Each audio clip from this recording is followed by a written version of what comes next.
बहुत प्राचीन काल की बात है। एक राजा था, शक्तिशाली पर अत्यंत चिंतित। उसके पास सब कुछ था पर मन में शांति नहीं थी। एक रात उसने स्वप्न देखा। एक वृद्ध आर्षि अग्नि के पास बैठे थे और कह रहे थे, तुम अपने भाग्य से डरते हो पर भाग्य तुमसे नहीं डरता। राजा की नींद खुल गई। अगली सुबह वह उसी आर्षि को खोजने निकल पड़ा।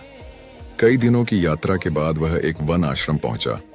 वहां वही आर्षि बैठे थे। राजा ने पूछा, गुरुदेव, क्या वेदों में लिखा है कि मनुष्य का भाग्य पहले से तय होता है? ऋषि ने शांत स्वर में उत्तर दिया, वेद कहते हैं भाग्य लिखा नहीं जाता, भाग्य बनता है। राजा चौंक गया। ऋषि ने भूमि पर एक रेखा खींची और कहा, यह है तुम्हारा भूतकाल। फिर आगे एक खाली स्थान छोड़ा, और यह है भविष्य जो अभी शून्य है। राजा ने कहा, पर लोग कहते हैं सब पहले से तय है। ऋषि मुस्कुराए, यदि सब तय होता तो वेद कर्म की बात क्यों करते?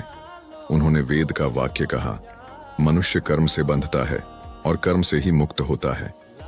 ऋषि बोले, वेद भाग्य को पिछले कर्मों की छाया मानते हैं, पर आज के कर्म को उससे भी अधिक शक्तिशाली। राजा की आंखों में चमक आ गई। आर्षि ने अंतिम वाक्य कहा, जो अपने कर्म को वेदों के अनुसार कर लेता है उसका भाग्य उसका अनुसरण करने लगता है। राजा ने मस्तक झुका दिया। उस दिन के बाद वह राजा भाग्य से डरना छोड़ चुका था, क्योंकि उसे समझ आ गया था वेदों में लिखा है मनुष्य का भविष्य उसके आज से जन्म लेता है।